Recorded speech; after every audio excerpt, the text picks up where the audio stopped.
Au niveau de la photo, mon travail se base surtout sur des histoires. C'est raconter les histoires des gens et les raconter de manière ouverte.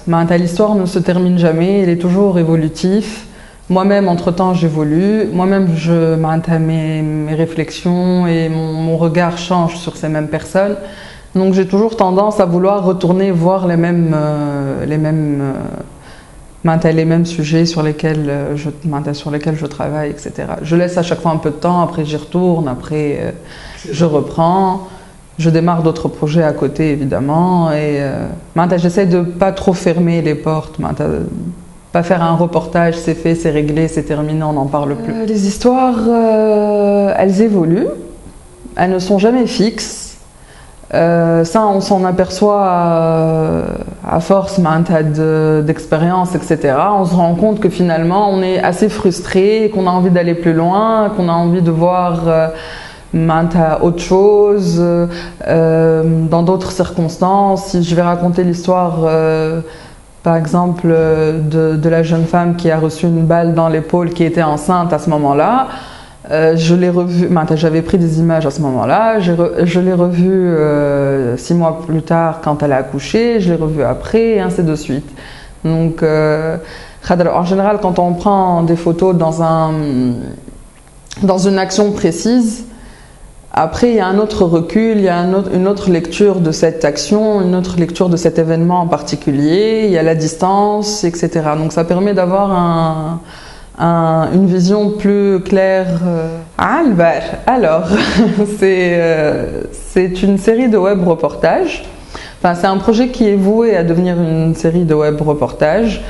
C'est à force de constats autour de moi, où je me suis rendu compte que toute la génération des jeunes trentenaires dont je fais partie, qui ont 28, 29, 30, qui sont en pleine crise déjà générationnelle de l'âge, etc., et qui se retrouvent en pleine révolution d'un coup, d'un seul.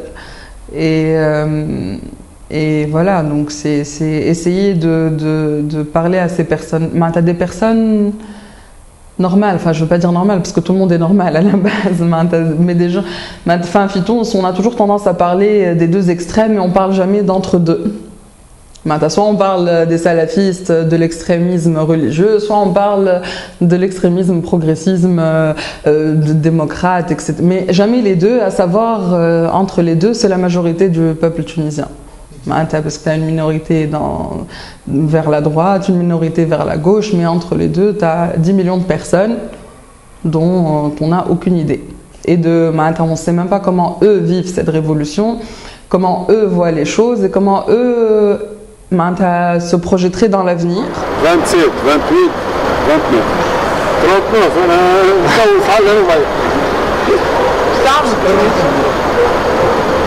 39, chaque jour. كده مرتين في النهار مرة بعد العشاء. يعني نذكر عشان نذكر. أميرة ما تذكر نحب أبونا.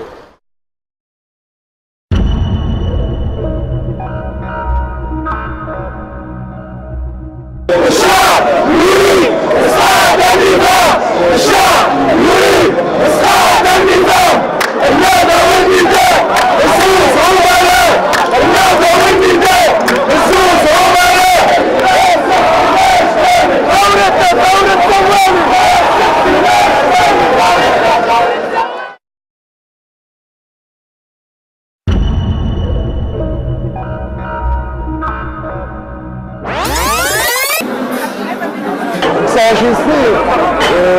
On n'arrive plus à être rêveur. Non, on rêve plus, on réalise. Mais quand on a envie quand on cherche à réaliser, ما نلقاوش شكون الكف تاع اليمين وعلى اليسار نتاعك تلقى فيد، il y a un vide énorme. Donc voilà.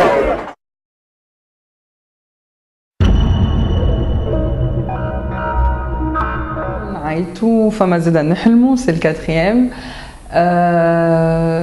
On a joué un peu sur les émotions que tout le monde est en train de vivre actuellement.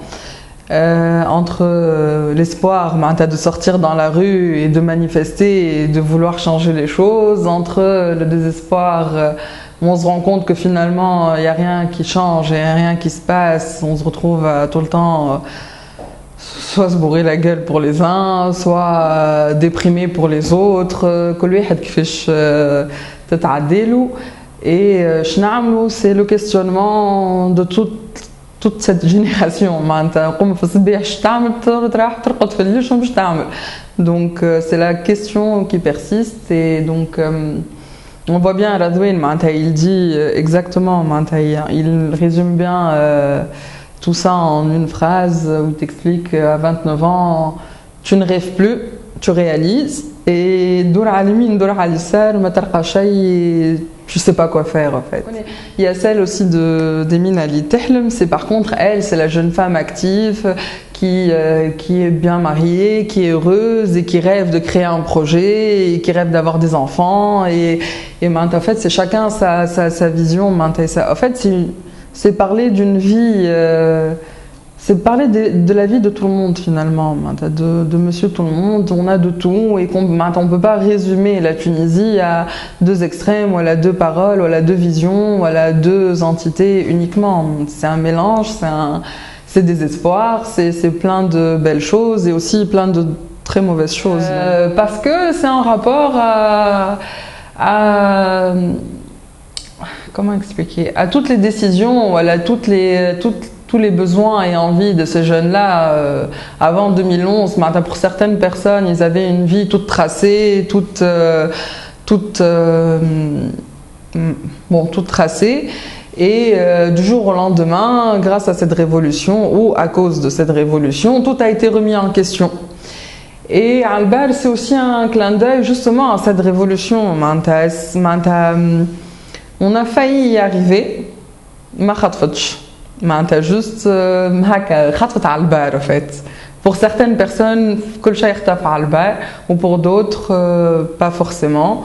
Et c'est surtout maintenant en rapport justement à l'actualité politique de la Tunisie d'aujourd'hui. On verra dans 20 ans si ça va aboutir à une vraie révolution ou pas, mais pour l'instant, kol shay khatf Albar. En fait, à force déjà de mon travail en tant que photographe, j'avais fait plusieurs régions et je suis amenée à rencontrer énormément de monde et à discuter de tout, et de politique et de la société, etc. et de ce qui se passe actuellement.